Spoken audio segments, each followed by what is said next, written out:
We're here with Elder Velino Salazar, Executive Secretary of the Southern California Conference. Elder Salazar, can you describe in a nutshell the role of the Office of Executive Secretary? The Office of the Secretary is responsible to compile all the statistical reports from the local churches regarding membership, and that includes the baptisms and also the transfers and all the membership movement in the local church. Also, the Office of the Secretary is responsible for keeping the records of minutes of all the various committees that we have in this conference, including the Constituency session as well. And also this office is responsible for organizing all the events that are happening in our conference, preparing the conference calendar, and also including as well the conference directory, and overall oversee the personnel that works and serves for the local churches. Tell us some of the encouraging statistics you have. During these 4 years, 5,490 members have been added to the family of the Southern California Conference. Praise the Lord. They are our friends, they are our relatives, our family members. This can be our neighbors, co-workers. So then these 5,490 people, these are part of our family here in the Southern California Conference. But there's also been some reductions in numbers, and what's responsible? What brings about the reducing of membership? Okay, this reduction happened by three reasons. One, transferring, especially not counting the transfers within the churches here in the Southern California Conference. But out of the conference. Yes, those who are leaving the Southern California Conference, moving to another state or another conference. And within the last 4 years, 1,790 people, they have left our conference and they have moved. Some of them have been for financial reasons, family reasons, or educational reasons. And they're moving to colleges or they are relocating for other reasons as well. There's a couple other reasons as well that accounts for the reduction in numbers. Yes. One is those who have deceased. And within the last 4 years, 1,026 people, they have passed, and right now they're sleeping in Jesus, waiting for that meeting when thousands and millions of people, they will be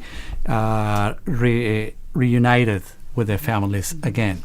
And the other statistic are those who are being removed from membership by personal decision, or those who have been missed that we don't know their abouts. So missing members. We have missing members. Yes, we had 4,822. This is a bunch of people that they have left the church. So, Elder Salazar, what's the net effect of the additions and then the reductions in the overall membership? After all of this, we have seen that 1,145 members less than 4 years ago. Okay.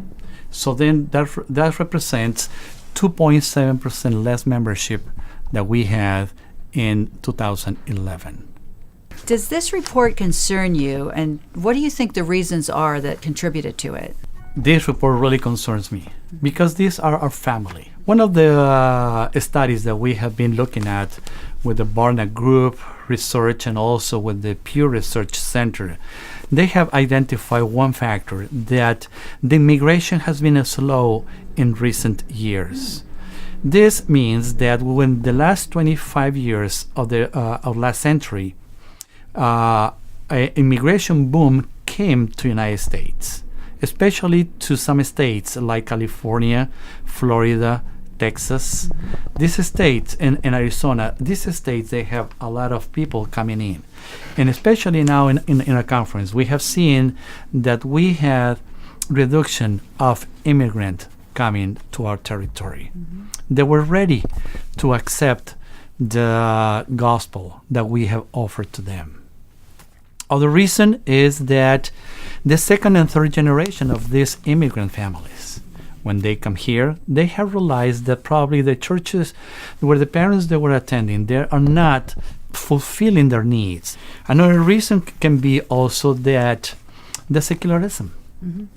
And unfortunately, this is something that is impacting not just the immigrant population, but also across all the segments in our society as well. And you and I were talking about millennials earlier, and we had a great discussion about retaining our young adults. That's a big burden for you, and it is for the North American Division. That's one of their visioning blocks. How do we keep young people? The way to really make this generation, they are concerned about 3-4 things, but one of those very important is they want to be related with somebody. Mm-hmm. Their emphasis is on relationships. Mm-hmm. They want to be connected. Mm-hmm. And they use the electronic devices. They use any way in order to be connected. They have gatherings, small gatherings at parks, at coffee shops. Mm-hmm. They can go to any other place. And sometimes even church is not an option for them to go and gather there. Mm-hmm. And also they feel that they can be part of their religious community as well. So then we need to look at venues, how to interact with them and make them feel that they are part of the family. Mm-hmm. And that this church has a relevant message for them. That this church also can offer other options for them that they can buy in for their own benefit, spiritually, mm-hmm. socially, and also in other areas of their lives. You know, Elder Salazar, it seems like these challenges of the immigrant population, of the young people, it seems like they can be turned into great opportunities, don't you think? Definitely.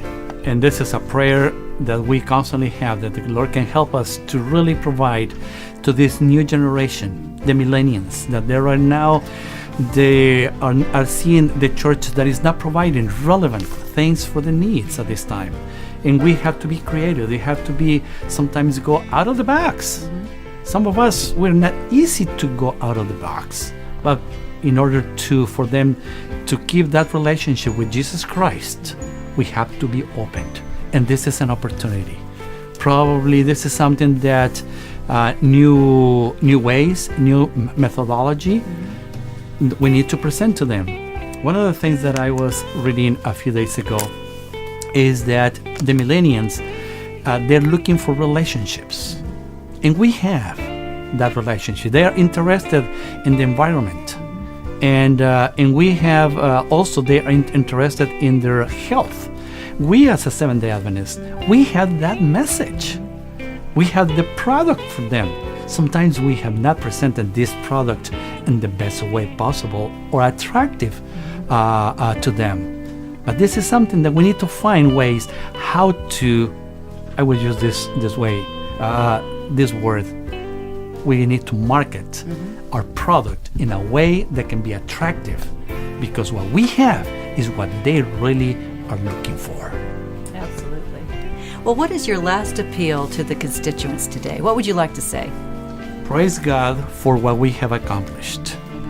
And we can reflect on those things that we have not accomplished as well. This is an opportunity also to pause and say and review what we have not done as we desired to do it, and now see and explore new ways. The most important thing is to cross those pearly gates with our children, our friends, our co-workers, our neighbors, and spend eternity with Jesus Christ. And we can do whatever it takes in order to cross those pearly gates together. May the Lord help us to accomplish this dream.